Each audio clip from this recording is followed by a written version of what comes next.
कैसे हो आप सब और कैसी जा रही है आपकी क्वारंटीन लाइफ। मेरी तो निहायत ही बकवास जा रही है क्योंकि मैं यूज़ कर रहा हूँ पीटीसीएल का इंटरनेट। आजकल जब कोरोना वायरस की वजह से घर पर रहना हुआ तो अंदाज़ा हुआ, एक होता है साबिर होना, एक होता है इंतहाई साबिर होना, एक होता है उससे भी ज़्यादा साबिर होना, फिर आता है वो इंसान जो क्वारंटीन में बंद हो और उसके घर पे पीटीसीएल का नेट हो। एक तो जेल वाली फीलिंग और ऊपर से जेल वाला टॉर्चर। सबसे बढ़ के जो चीज़ जानलेवा है वो है इनकी बातें। स्टार्ट होता है हेलो टू द फ्यूचर। और खोती के बच्चों अपना पास देखो, तुम्हें गालियों के अलावा मिला ही क्या है। प्रेजेंट में भी तुमने टट्टी फैलाई हुई है और आगे से कह रहे हो हेलो टू द फ्यूचर। जिस हिसाब से स्पीड है तुम्हारी, तुम्हें बोलना चाहिए भाई सब्र करो, बर्दाश्त करो, क्योंकि जो गुनाह हम पीटीसीएल का नेट लगवा के कर चुके हैं उस गुनाह की यही सज़ा है। पता है दोस्तों, एक टाइम था जब मुझे लगता था कि सबसे ज़्यादा हर्ट ब्रेकअप करता है, लेकिन सबसे ज़्यादा हर्ट तब होता है बंदा जब लिखा होता है कनेक्टेड बट नो इंटरनेट। मतलब सीरियसली यार, ये तो वही बात हुई ना, आई लव यू लेकिन एज अ भाई। अब उसके बाद आते हैं वो लोग, एक्चुअली वो लोग नहीं फरिश्ते, जो कॉल सेंटर पे बैठे होते हैं और गालियाँ सुन सुन के उनकी वोकेबलरी इतनी अच्छी हो गई होती है कि भाई वो डक्की भाई जैसे बंदे का मुकाबला कर रहे होते हैं। ये वो फरिश्ते होते हैं कि गालियों के इतने आदी हो गए होते हैं, अब इनका दिल ही नहीं लगता गालियों के बगैर। मैं भी सोचता हूँ कि भाई क्या बिजनेस है, गालियाँ सुनो और सैलरी मिले, वाह भाई। ये मेरे घर में होता तो भाई आज मैं करोड़पति होता। खैर, अब बिना टाइम वेस्ट किए हुए असल स्टोरी पे चलते हैं कि आपके भाई ने पीटीसीएल वालों के लिए क्या किया और पीटीसीएल वालों ने आपके भाई के साथ, बल्कि क्या पूरे पाकिस्तान के साथ वो क्या कर रहे हैं। जब आपका भाई 9th में पढ़ता था तब आपके भाई को पता चला फेसबुक और उसके शशकों का। दोस्त से सारी डिटेल्स ले ली, उससे अकाउंट भी बनवा लिया, लेकिन मसला था उसके लिए नेट चाहिए था जो कि मेरे पास नहीं था, और फ़ोन भी मेरे पास 3310 था। बड़ा अफसोस हो रहा था कि अब मैं फेसबुक यूज़ नहीं कर सकूंगा। अम्मा अब्बा को कुछ कह नहीं सकता था क्योंकि पहले ही नालायक था। खैर, काफ़ी दिन सोचने के बाद फिर एक आइडिया आया। जिस दोस्त से अकाउंट बनवाया था उसके अब्बा जी पीटीसीएल में जॉब करते थे। मैंने उसी दोस्त से बात की कि अपने अब्बा जी के साथ कोई गेम खेले और किसी तरह मेरे घर भी नेट लगवा दे और मेरे घर वालों को पता भी ना चले, क्योंकि मुझे नेट यूज़ करने के लिए उसके घर या फिर नेट कैफ़े जाना पड़ता था। खैर, उस दोस्त ने बात की अपने अब्बा जी से तो पता चला कि भाई वो तो घर आकर सेट करते हैं। अब ये मेरे लिए बहुत बड़ा मसला था क्योंकि मैं नहीं चाहता था कि घर में किसी को पता चले। फिर सोचा कि उन्हें कहूँगा कि सुबह 9 से 1 के दरमियान लगवा दें और मुझे एक दिन पहले बता दें ताकि उस दिन मैं स्कूल से छुट्टी कर लूँ। खैर, दोस्त ने फॉर्म वगैरह अपने अब्बा जी से मंगवा लिया था और मैंने उन्हीं से फिल करवाया और पैकेज ने वाह वाला सेलेक्ट किया और कहा कि साइन मैं अपने अब्बा जी से करवा लूँगा क्योंकि अंदर की बात का अंकल को भी पता नहीं था।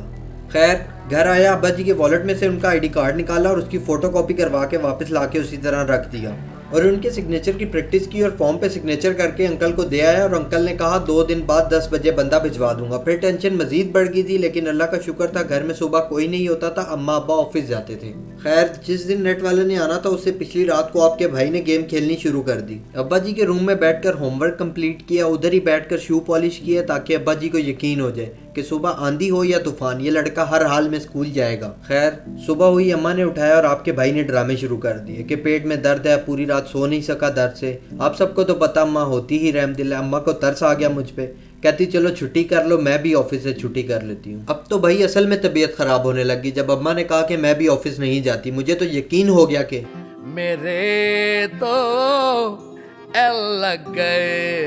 फिर दिल को झूठी तसल्लियां दी के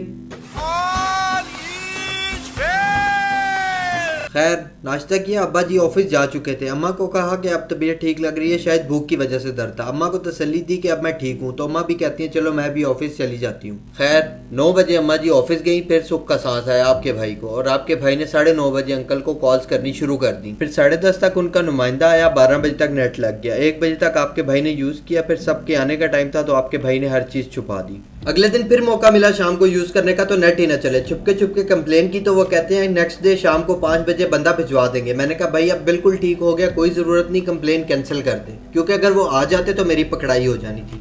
खैर, पूरा महीना रो रो के इसी तरह थका हुआ नेट यूज़ किया।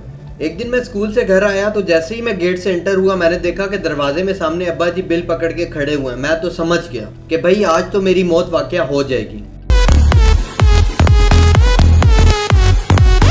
जिंदगी में कभी मैंने आज तक इतनी मार किसी यक्की के पीछे नहीं खाई जितनी मैंने ये पीटीसीएल वालों के लिए खाई। फिर जाकर कॉलेज लाइफ में अब्बा जी ने यही मनहूस पीटीसीएल का नट लगवा कर दिया। मैं तो वाकिफ था इनसे, लेकिन अब्बा जी होना चाहते थे। हाँ जी नाजरीन, ये थी आपके भाई की असल स्टोरी। और एंड में मैं आपको इतना बताना चाहूंगा कि दो तरह की हकीकत होती है, एक वो जो बताई या दिखाई जाती है, जो कि पीटीसीएल वाले अपने एड्स में दिखा रहे हैं, और एक होती है असल हकीकत जो मैं आपको बताऊंगा। सिग्नल्स हवाओं से कैच करने पड़ते हैं, जिस खुड में ज्यादा सिग्नल्स हो उसी खुड में बढ़ना पड़ता है। कस्टमर केयर वालों को कॉल करो, उन्हें खुद नहीं पता होता कि उनका नुमाइंदा कब आकर ठीक करेगा। एक बंदा शाम के 6 का बोलता है और दूसरा सुबह के 6 का, और वो आते अपनी मर्जी से हैं। नेट ऐसा ठीक करते हैं कि जब तक वो नुमाइंदा घर में होता है नेट गोली की तरह चलता है। नुमाइंदा गया तो नेट भी गया। कुछ भी डाउनलोड कर रहे हो तो 1 से 99% तक 30 मिनट लगते हैं और 99 से 100% तक 2 घंटे। एक दफा कॉल की कंप्लेन के लिए उस अगले को ये नहीं पता था कि मॉडर्न नंबर कहाँ डालते हैं। वो उल्लू का पट्टा साथ वाले से पूछ रहा था। जिस दिन बारिश हो जाए उस दिन इसे भी जुकाम और बुखार हो जाता है। एक कतरा पड़ा नहीं और पीटीसीएल साहब लंबे पड़ गए। अब तो इतना यकीन हो गया इन पे कि जैसे ही बादल आए घर वालों के साथ बैठ जो लूडो खेलने। बस ये उन बिगड़े बच्चों की तरह जो महीने के स्टार्ट पे अपनी पॉकेट मनी उड़ा के बाकी का पूरा महीना सोते रहते हैं। उम्मीद करता हूँ आपको वीडियो पसंद आई होगी। Kindly subscribe my channel. मिलते हैं नई वीडियो के साथ। अपना ख्याल रखिएगा। अल्लाह हाफिज़।